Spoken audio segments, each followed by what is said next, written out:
Welcome to Personal Finance for Long-Term Investors, where we believe Benjamin Franklin's advice that an investment in knowledge pays the best interest, both in finances and in your life. Every episode teaches you personal finance and long-term investing in simple terms. Now, here's your host, Jesse Kramer.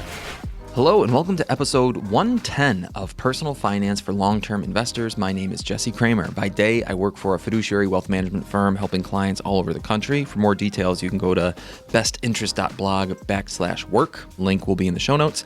And by night, I write a blog called The Best Interest, and I podcast here on Personal Finance for Long-Term Investors. I try to help busy professionals and retirees avoid costly mistakes and grow their wealth, and I do so by simplifying complex ideas about personal finance, from investing to taxes to retirement and beyond. And we have a fun and unique episode for you today. When Warren Buffett decided to announce his retirement from Berkshire Hathaway this year, I penciled in an episode dedicated totally to Warren. If you read or if you listen to me enough, you'll know that he's not only one of my favorite investing minds, but his communication style, his emphasis on reputation and the actions we take, even his hokey small-town Midwestern style, all things that I really appreciate. And now what I don't want today to be is simply to lob, Warren Buffett quotes at you and tell you why I like those quotes. That's not what we're going to do, even though, yes, he is the most quotable investor of all time. Instead, I want to dive deeper. I want to go into, I decided upon 8 subject matter areas, many specific to investing, where I believe Warren Buffett has added a huge amount of wisdom over the years. 8 topics where you'll be a better investor and maybe even a better person because you'll hear what Warren Buffett has to say. But first, let's do a review of the week. Marv8383 left a 5-star review on Apple Podcasts and said, "You'll love it. Great show. Jesse has an amazing way of explaining concepts. Highly recommend." Marv, thanks so much for the kind words. And yes, I now have a super soft batch of t-shirts specifically for the Personal Finance for Long-Term Investors brand. They are no longer the Best Interest t-shirts. So shoot me an email, Marv, and I will send one of those t-shirts your way. And now let's get back to Uncle Warren Buffett. First, I want to talk about something near and dear to all of our hearts, the benefits of long-term thinking. At its core, Warren Buffett's investing philosophy is remarkably simple. Buy wonderful businesses at fair prices and hold them for forever. But wrapped in that simplicity is this commitment to patience and discipline and the idea that time, not timing, but time, is the investor's greatest ally. Yes, it sounds so easy, but executing that philosophy through thick and thin throughout his whole career, that's the hard part.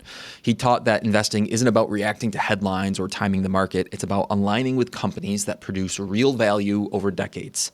He famously said, if you aren't willing to own a stock for 10 years, don't even think about owning it for 10 minutes.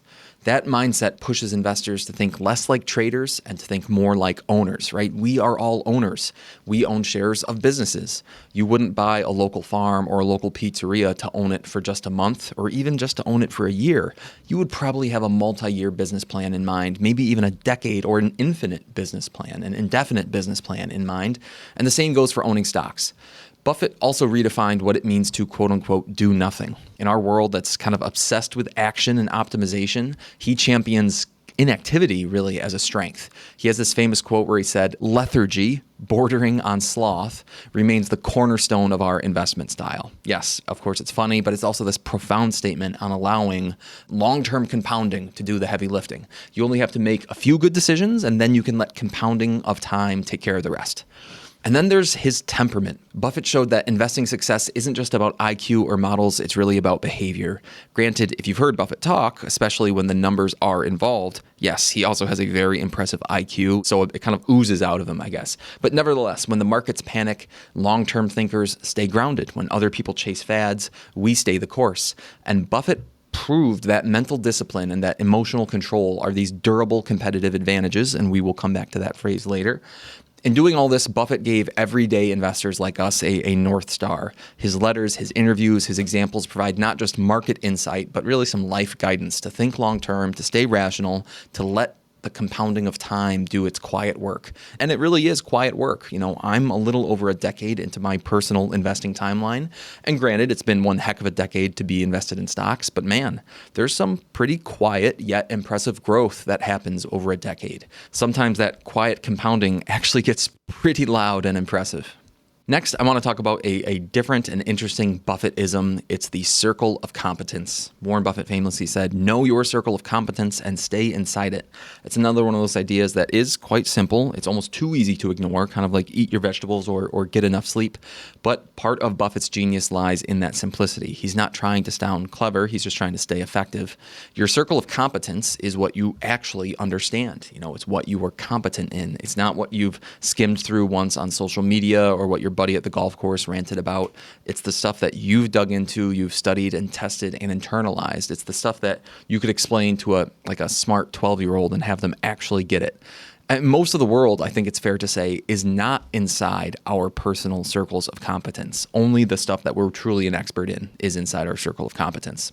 To that end, we probably all have that one friend who seems to have an opinion about everything and also kind of acts like this walking Wikipedia page who drops facts on you. I would argue that people like that ought to tighten up their circle of competence a little bit. And for Buffett, that circle includes insurance companies and banks and railroads and consumer brands like Coca-Cola. He's famously said that there are huge areas of the market, like tech being the most famous one for most of his career, that he just doesn't understand well enough to invest in. He probably could have bluffed that fact, and most of us probably would have believed that bluff, but he doesn't do it. He has some humility and discipline and a really powerful combination of those two things. And the investing lesson here is pretty obvious. You don't have to swing at every single pitch. In investing, you're allowed to just keep the bat on your shoulder as long as you want to. You can let the confusing pitches go by, and you can wait for the fat pitch right down the middle, in the middle of your circle of competence. And your circle of competence might be small, and that's okay. What matters is that you know where the edges of your circle are. And that idea, it expands way beyond investing too. We're constantly nudged, sometimes even shoved outside our circles of competence. Social media, probably the internet these days, rewards overconfidence. At work, a boss might reward a fake it till you make it approach, and that's not exactly good. That's outside of a circle of competence. Our egos, if we're being honest, love the idea of being the smartest person in the room. I'm okay admitting that. But the problem is that consistently operating outside your circle of competence is going to lead to mistakes and stress and imposter syndrome. It's going to end up overcommitted, underinformed. We're going to wonder why things in life feel so fragile, like we're always kind of at the edge of breaking. But the flip side is that staying inside your circle of competence, it's not a sign of weakness, it's just a sign of self-awareness. And if you want to grow, you don't need to pretend to know everything. You can just learn a little bit more. Just expand the circle of competence slowly and deliberately. And Buffett, again, had a quote where he said, you don't have to be an expert on every company or even many companies. You only have to be able to evaluate companies within your circle of competence. The size of that circle is not very important, but knowing its boundaries is vital. And yeah, same goes for life. You don't need to be the best parent, the best investor, the best partner, the best athlete, cook, comedian, home repair expert all at once. Instead, you can focus on your circle of competence, go deep, chip away at the edges, sure, when it makes sense. But this idea, it's not flashy. It might not make you the most fun person at the cocktail party, but it might help you make better decisions in investing and in life. Next, I want to talk about Buffett's contributions to the idea of intrinsic value. Intrinsic value, what is something worth? And that question, I'd say Warren Buffett kind of consistently hunted for the answer to that question throughout his career. He made tens of billions of dollars asking that question over and over again. What is this thing really worth? Not what it's trading for, not what the headlines say, not what your buddy on Reddit thinks it'll do next week, not what the market says its price is. What's it really worth? Now, Buffett describes intrinsic value as the present value of future cash flows. That's it. That's usually what his definition is. If you buy a lemonade stand, what matters, it doesn't matter what the paint color is or whether people are excited about lemonade this week. What matters is how much real cash that lemonade stand will produce for you next month, next year, and over the next 20 summers, over the coming decades. What is that stream of future income? What is that worth to you today? That's intrinsic value. And intrinsic value, it forces us to think like a business owner, not like a trader, not like a speculator. It's a filter that Buffett used and uses to strip away the noise, to strip away the hype and some of the psychology and speculation in markets and ask himself, what am I actually getting in return for the dollars that I spend on this company, that I spend on this investment today? What am I actually getting in return? And sure, that particular lens has made Buffett one of the richest men in the world, but just as importantly, it's helped him avoid all sorts of shiny distractions along the way. And speaking of shiny distractions and intrinsic value, that brings us to two assets that Buffett doesn't like, gold and Bitcoin. So starting with gold, Buffett doesn't deny that it's valuable in the sense that people want it. It's shiny, it's rare, it has thousands of years of monetary history behind it. But Buffett's argument against gold is pretty simple.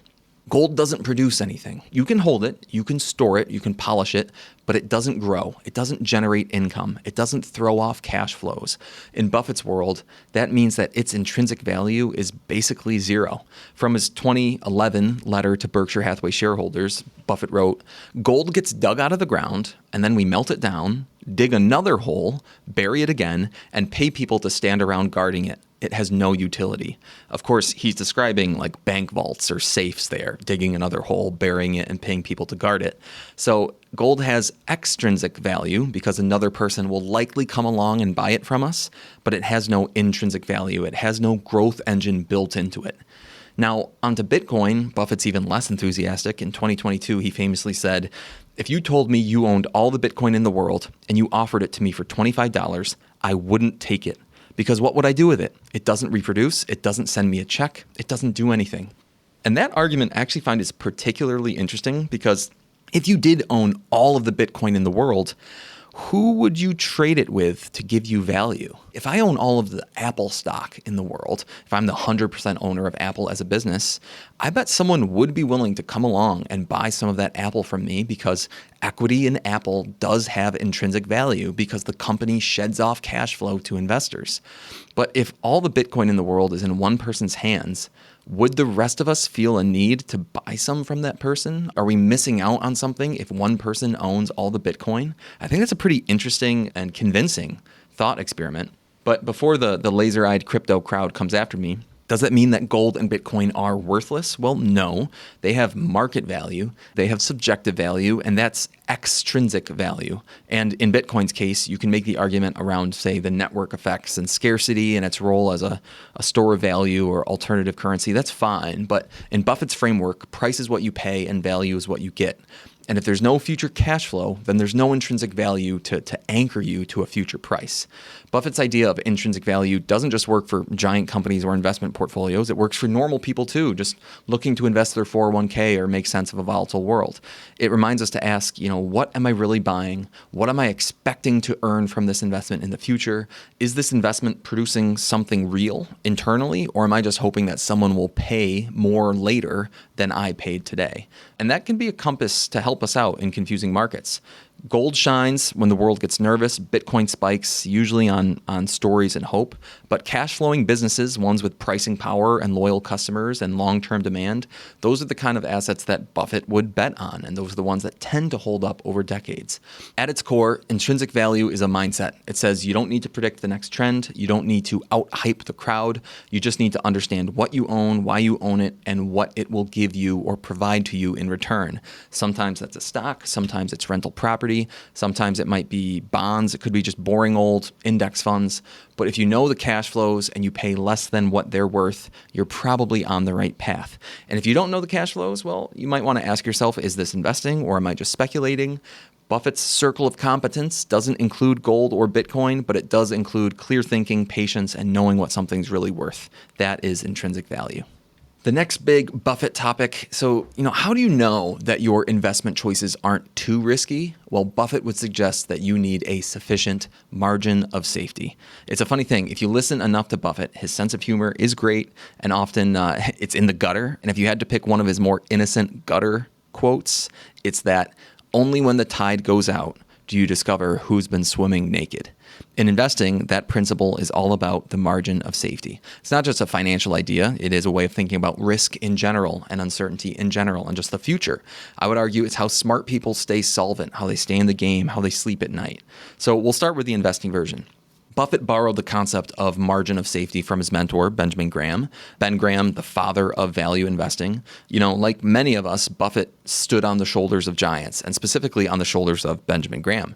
Many amazing investing ideas seem to originate with Graham. The metaphor of Mr. Market is probably my favorite of those Grahamian ideas. But back to margin of safety, we should start with the idea that we just discussed. Every investment has intrinsic value, what it's actually worth based on future cash flows and fundamentals.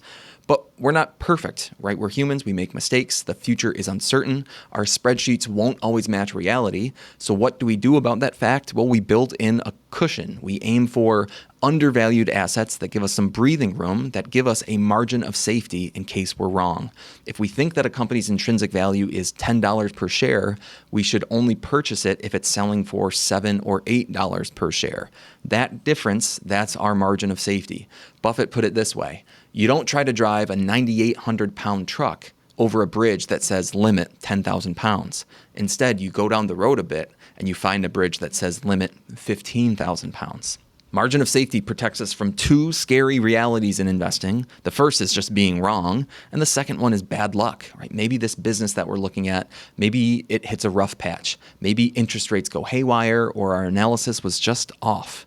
If we bought with a margin of safety, we have room to be wrong and still come out the other side okay. Maybe not with huge gains, but at least without catastrophic losses. And investing, it truly is a loser's game. If you're unfamiliar, losers' games are games where it's all about minimizing bad outcomes. I would argue that for most of us, tennis is a loser's game. Because if you've ever seen amateur tennis, or even like pretty good high school or decent college tennis, a lot of tennis is simply about not hitting the ball out. Winners' games, though, are all about maximizing good outcomes. And investing, that is a loser's game. Avoiding catastrophe is the name of the game in investing. It's the name of the game in financial planning. It's about understanding our risks and avoiding or minimizing or mitigating them. And Buffett's investing record, it's not just about hitting home runs. Yes, he hit a lot of home runs, but more so, it's about never striking out. He preserves capital. He avoids ruin. He only bets when the odds and the price are clearly in his favor. He's got another one of his famous quotes that just kind of popped into my head is the rule number 1 is never lose money, and rule number 2 is don't forget rule number 1. Try not to strike out, right? That's what that rule is. But the principle doesn't just apply to stocks. It really does apply to a lot of other things in finances. I mean, if we think about our personal finances, the best financial plans have a built-in cushion. They have an emergency fund, conservative withdrawal rates in retirement, not maxing out your mortgage just because the bank says you can, sufficient insurance coverage to mitigate risks. These are all examples of margins of safety in our personal financial life. Because life is unpredictable. Layoffs happen. Roofs leak. Your kids need braces. Your HVAC dies on the coldest day of the year. A margin of safety means you're not living paycheck to paycheck. It means a surprise doesn't break you. It might annoy you, but it doesn't break you. You avoid the awful, terrible losses as best you can. In business, the same idea. Great operators don't run their companies at the edge of disaster. They keep some cash on hand. They avoid over-leveraging. They leave a little bit of slack in the system because the real world isn't frictionless, right? There are delays and defects, bad customers, broken supply chains, economic downturns. And the margin of safety, it can apply to so many other areas of life. I won't wax philosophical on relationships or lifestyle or things like that, but consider how building in a margin of safety can help you, certainly on the financial side and maybe elsewhere too. Because when the storm comes, and it will come, right? The storm always has come before, and we can only see so far out on the horizon. The margin of safety is what keeps you and your plan and your finances intact. Or, as Buffett would say, only when the tide goes out do you find who's been swimming naked. So don't swim naked, at least not metaphorically. Here's a quick ad, and then we'll get back to the show. Every week, I send a quick free email to thousands of readers that shares 3 simple things. 1, my new articles and podcasts. 2, the best financial content of the week from all over the internet. And 3, a financial chart that explains some important concept in the news that week. It's a great primer to boost your financial know-how. But Jesse, I don't want another email. Well, this might not be for you, but I do hear you, which is why I make it very short, sweet, and full of only the essentials. A whopping 66% of subscribers read my email at least once a month. They're enjoying it, and maybe you will too. You can subscribe for free on the homepage at bestinterest.blog. Again, that's a free, no-strings-attached subscription at bestinterest.blog. For the next big Buffettism, here on Personal Finance for Long-Term Investors, we've talked about the benefits of diversified passive investing and efficient markets. But I want to talk about Buffett's focus on market inefficiencies and on concentration rather than diversification. Because even though it might not be something that most of us do in our personal portfolios, there are some really valuable lessons to learn here. Buffett's career has been this 70-year rebuttal of one of the most popular modern theories in finance, the efficient market hypothesis, or EMH. EMH basically says that stock prices or market prices in a quote-unquote efficient market, that they always reflect all available information, that the market is a perfectly rational pricing machine, that it's impossible to consistently beat the market unless you're lucky or cheating. So it's not to say that the market is always right. It's a little bit different than that. Instead, EMH says that the market has always synthesized available information better and more consistently than any individual can synthesize that information. So doesn't mean that the market's always right. It just means that the market is better at understanding what's going on than you are as an individual. And if you think you can consistently beat the market, well, you're in trouble, because there's no way you can have more information and do better things with that information than the market can. That's what the efficient market hypothesis says. But Buffett famously disagrees. He doesn't think that the market is irrational all the time, but he's built his fortune betting that at a reasonable frequency, the market is irrational enough for him to outsmart it. And he's been right consistently for decades. Buffett isn't saying that markets are dumb. He's just saying that humans are emotional. And since markets are made up of humans, and since humans, like all mammals, sometimes have some herd behavior, that stock prices often reflect our biases, our fears, and our manias. Sometimes we get greedy, other times we panic. In both cases, prices can swing wildly away from what a business is truly worth, away from that intrinsic value that we talked about earlier. And going back to earlier when I mentioned Benjamin Graham's Mr. Market metaphor, Buffett refers to Mr. Market as your manic business partner. Every day, Mr. Market offers to buy or sell shares of companies at whatever mood-driven price he feels like. Sometimes he's generous with you. Other times he's delusional.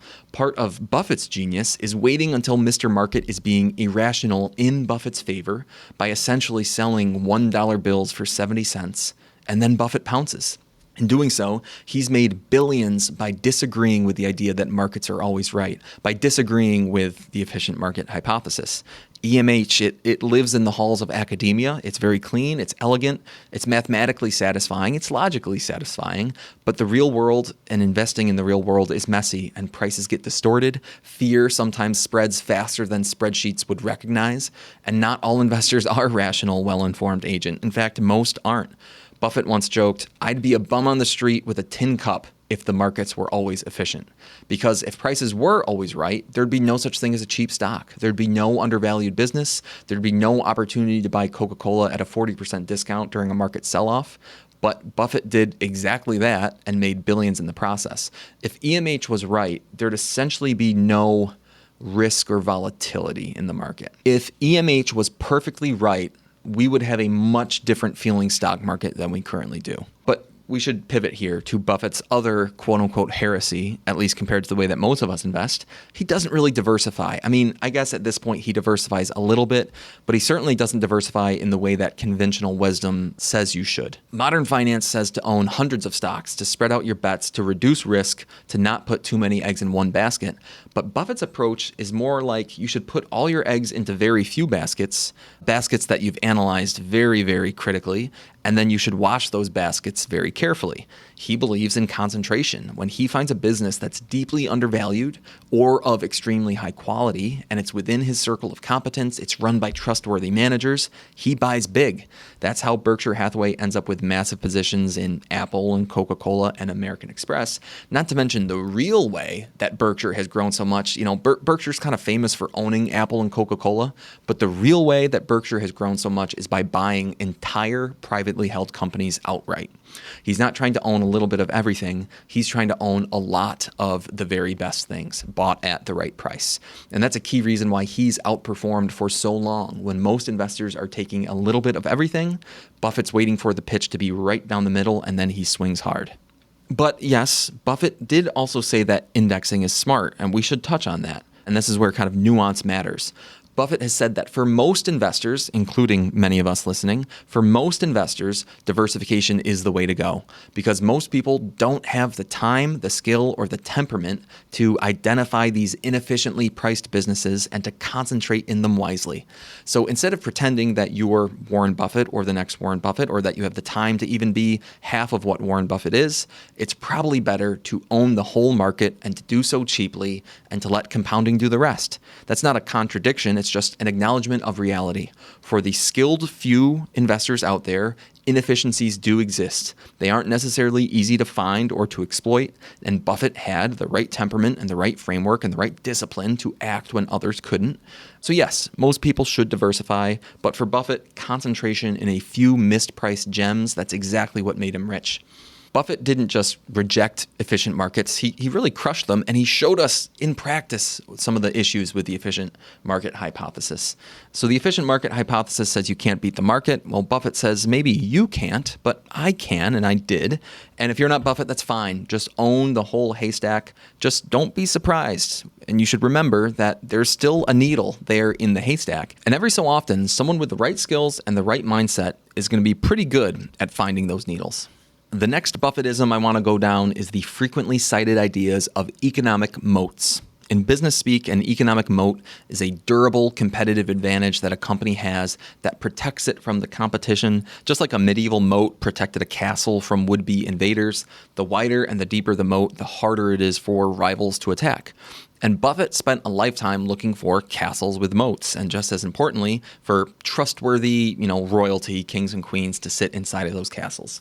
He said, the most important thing for me is figuring out how big a moat there is around the business. What I love, of course, is a big castle and a big moat with piranhas and crocodiles. So let's not get ahead of ourselves. Let's talk a little more specifically about what makes a moat a moat. Buffett and Charlie Munger had a name for the key types of moats that they would identify over the years.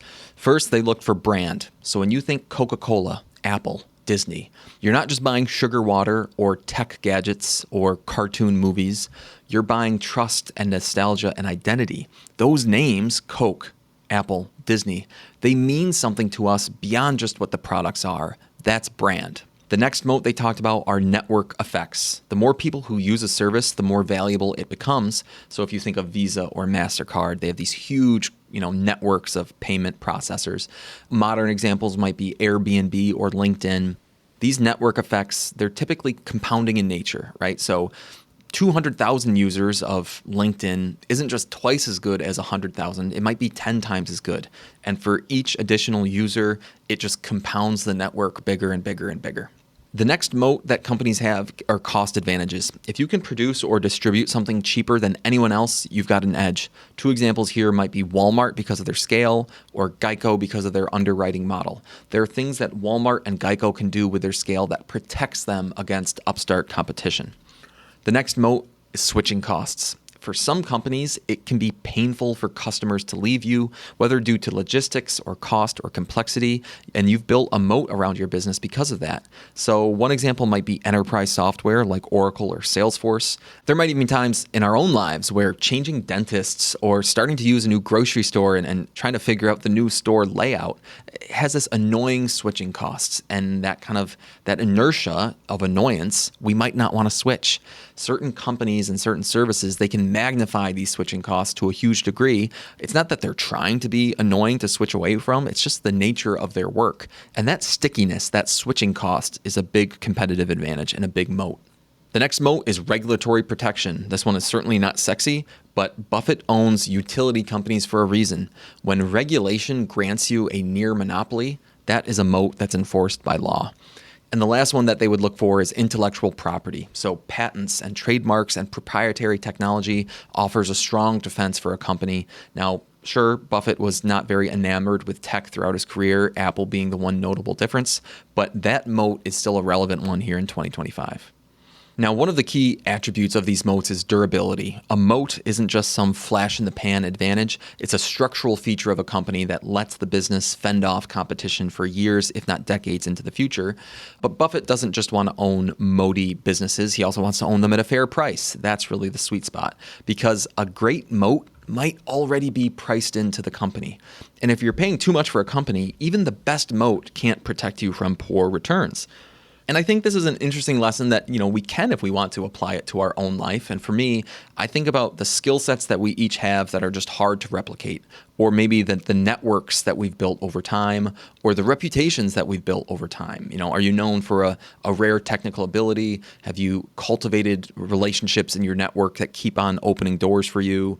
Do other people at work say, you know what, we really need you, and specifically you on this project? Those are all moats. And just like in business, you want to invest in deepening and widening your moat through learning, through consistency and trust. There's a saying here in the content creation world that some people are an overnight success, but years in the making. And I see a lot of truth in that. When I look at the flywheel of my blog, but especially here on this podcast, it is spinning faster than ever, more listeners, more reader than ever. But it's really only spinning that fast because of the years that I've put into it so far. That time, that effort, that's a natural moat. And yes, if some giant company wanted to come in and publish 100 episodes over the course of 3 months and just really put a ton of resource into their own podcast, I'm sure they could market it and surpass me, and that's fine. But there's something to that the time and effort, the natural moat that I've built, that the every weekly article and every episode digs my moat a little bit wider and a little bit deeper. Now, moats like that, they don't guarantee success, but they certainly make failure a lot less likely. Buffett once said, "In business, I look for economic castles protected by unbreachable moats. In life, I look for personal relationships that are built on unshakable trust." We can't all be billionaires who are buying these monopolistic railroads and global insurers like Geico, but we can build trust. We can build skills. We can widen our own moats financially, professionally, and otherwise. And that might be one of the most Buffett-esque moves of all. Here's a quick ad, and then we'll get back to the show. I still remember it was 2019, and a guy from Fidelity came in to speak to my then employer about personal finance in general and about our 401k plan in particular. There were 60 or so of us who attended, mostly 50 plus years old, clearly with retirement on their minds. And nothing against this individual from Fidelity, but unfortunately, the guy just didn't really know what he was talking about. It ended up being a major disappointment. And a bunch of my colleagues afterwards said, in short, man, we're really thirsty for good financial retirement information. Where do we go find it? Now, does that sound true, listeners, for you and your colleagues? Last year, either in person or via Zoom, I spoke to about 800 employees at 11 different organizations, sometimes about personal finance in general, sometimes about specifics of their retirement plans, sometimes about the nitty-gritty details of Social Security and withdrawal planning and retirement math. The point being, if you're interested in inviting me to come talk money to you, to your colleagues, where you work, that is absolutely something I'm interested in talking to you about. Simply drop me an email to jesse@bestinterest.blog and let's start a conversation. And I've got 2 more topics today, 2 more Buffett topics that I just find really cool and special.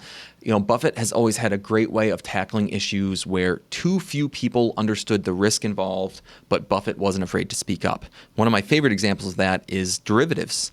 Buffett once called derivative products financial weapons of mass destructions. At its simplest, right, a derivative is a financial contract where the value of that contract is derived from something else, a stock, a bond, an index, currency, even the weather. Common examples are options and futures and swaps. And I know I've given you the definition, but I haven't really explained it yet. You can think of these derivatives as financial side bets. I could go out right now and I could bet $5 that Apple will reach $250 per share by a certain date. And if I'm right, depending on the way the contract is structured, depending on what Apple's price actually reaches, if it's $250 or if it's more, I could easily turn my $5 bet into $100. But if I'm wrong, then my $5 bet goes to zero. That's a really simple example of an option. It's a side bet on the future price, in this case, of a different financial instrument. I'm not buying Apple stock itself. I'm betting on the price of Apple in the future. Simple example of an option. Options can be used smartly to hedge risks. If you're betting big on one thing, you might buy options that kind of bet against that one thing in a different way, just to hedge your risk. But more often than not, options are used to speculate and to speculate wildly. They're used to gamble. And sometimes, as Buffett's seen, they can be used to hide the truth. Buffett's concern isn't that derivatives exist, it's how they're used and more precisely how misunderstood they are. And in 1982, Buffett wrote a very famous letter. He responded to congressional discussions that were about approving futures contracts, derivatives, on the S&P 500 index. And at the time, Buffett was managing a $600 million equity portfolio. He had 30 years of experience. And he wrote, in my judgment, a very high percentage, probably at least 95%, and more likely much higher than that, of the activity generated by these contracts will be strictly gambling in nature. He foresaw that most activity in derivatives wouldn't be for hedging, it wouldn't be for long-term investing, it wouldn't be for risk management, it would be purely speculative betting, just like casino play. Buffett observed that low margin requirements, they tempt people into risky bets. And just like the bet I explained before, if I can put $5 down on Apple and turn it into $100 in a few months, that's a low margin requirement and a risky bet. Buffett also said the unintelligent are easily seduced by taking tiny amounts of money to control large bet positions, and that futures markets and options markets are a negative sum game because brokers collect high fees on every transaction. So those who are trading the options, therefore, must be losing overall. And Buffett warned that speculative volume would tarnish the stock market's reputation, that casual investors betting and gambling in this way would get burned, and they would blame their losses not on the betting, not on the speculation, but on stocks and the stock markets, right? They ought to be blaming the derivatives, but they won't. They'll just blame the stock market as a whole. He argued that America needed long-term investors, not widespread gamblers, and that futures contracts would hurt security prices.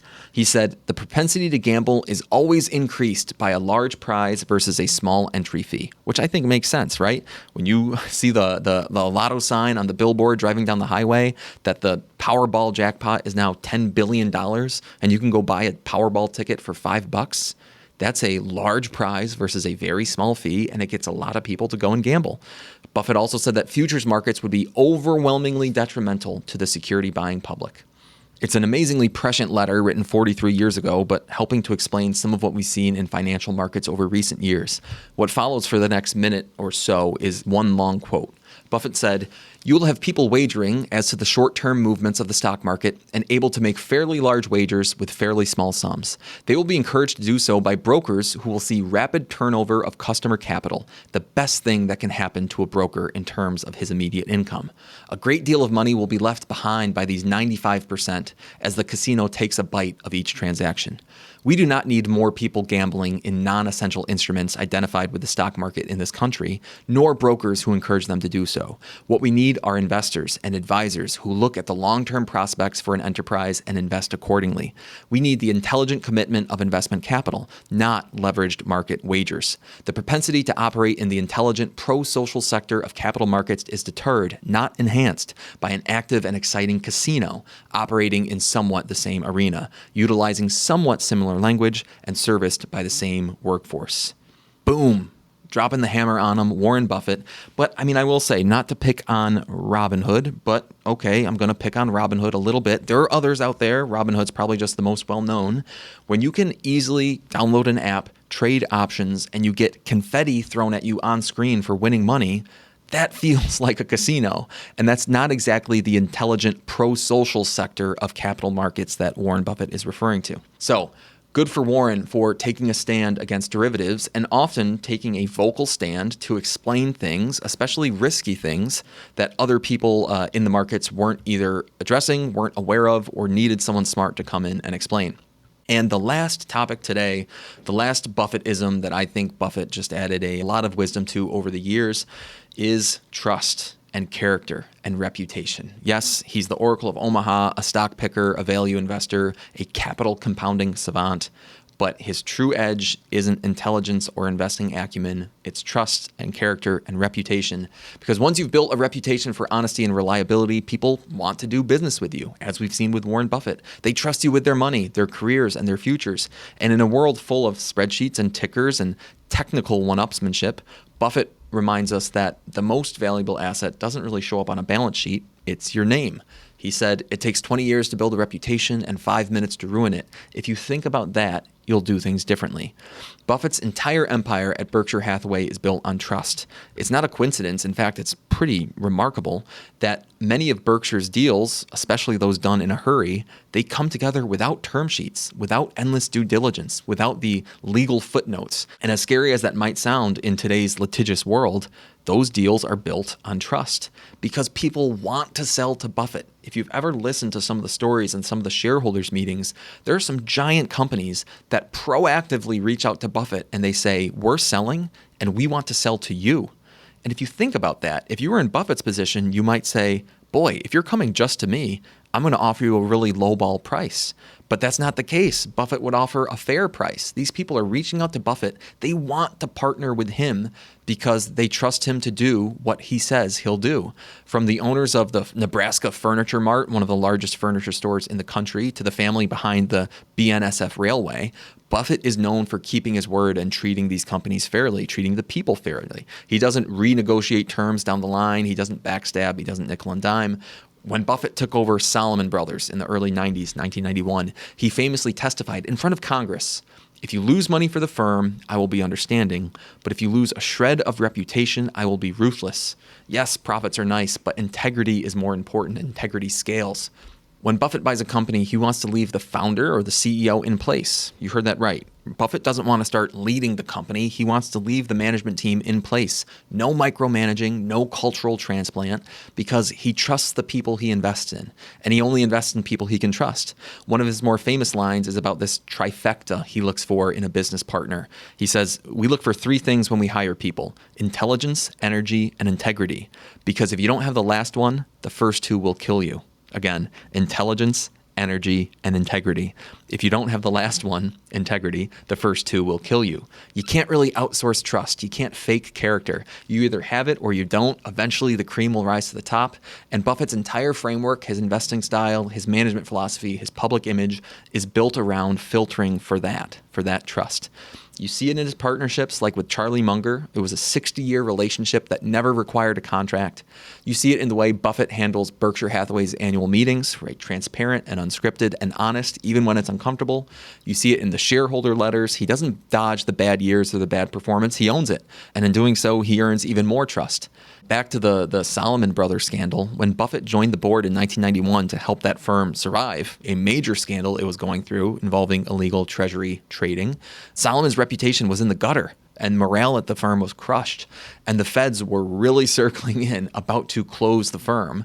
And Buffett's fix to that was to tell the truth and to take responsibility and to own the mistakes and rebuild the trust from the ground up. And Salomon survived, albeit barely. But Buffett's message rang true beyond Wall Street, that reputation is a moat. And if you lose your reputation, you lose everything. Going back to branding, Buffett's personal brand is so strong that tens of thousands of people flock to Omaha every year to hear him talk for 6 hours about insurance and railroads and See's chocolate candies because they trust him, they believe him, they want to learn from him, not just about investing, they want to learn how to live. And that's the Buffett dividend. When you live by a trusted set of principles, you attract people who want to live the same way. Your network improves, your opportunities grow, your upside compounds, not because you're the smartest person in the room, but because you're the one that people know they can rely on. What did Charlie Munger say? We take the high road because it's less crowded. It's less crowded up there. Now, the hard part is that trust takes years to earn and can take seconds to lose. And Buffett is careful with his words. He's plain spoken, but never careless. He underpromises and overdelivers, admits mistakes, avoids conflicts of interest. Crucially, he plays the long game. He didn't chase shortcuts. He didn't fall for shiny gimmicks. He built slowly and steadily because he knew the compounding effect of trust was just as powerful as the compounding effect of capital and time. He said, "You can't make a good deal with a bad person." And in a world obsessed with metrics and margins, Buffett reminds us that the most important assets are invisible. It's your word and your reputation and your ability to be trusted. Not necessarily sexy things. Certainly they don't show up in quarterly reports, but they're the bedrock of everything that Warren Buffett built at Berkshire Hathaway. And if you want to play that long game with money or with people or with your career, you'd be wise to follow his lead, because reputation doesn't just protect your downside, it opens doors that spreadsheets never could. So Warren Buffett, thank you very much for the lifetime of immortal lessons. Thanks for tuning in to this episode of Personal Finance for Long-Term Investors. If you have a question for Jesse to answer on a future episode, send him an email over at his blog, The Best Interest. His email address is jesse@bestinterest.blog. Again, that's jesse@bestinterest.blog. Did you enjoy the show? Subscribe, rate, and review the podcast wherever you listen. This helps others find the show and invest in knowledge themselves. And we really appreciate it. We'll catch you on the next episode of Personal Finance for Long-Term Investors. Personal Finance for Long-Term Investors is a personal podcast meant for education and entertainment. It should not be taken as financial advice, and it's not prescriptive of your financial situation.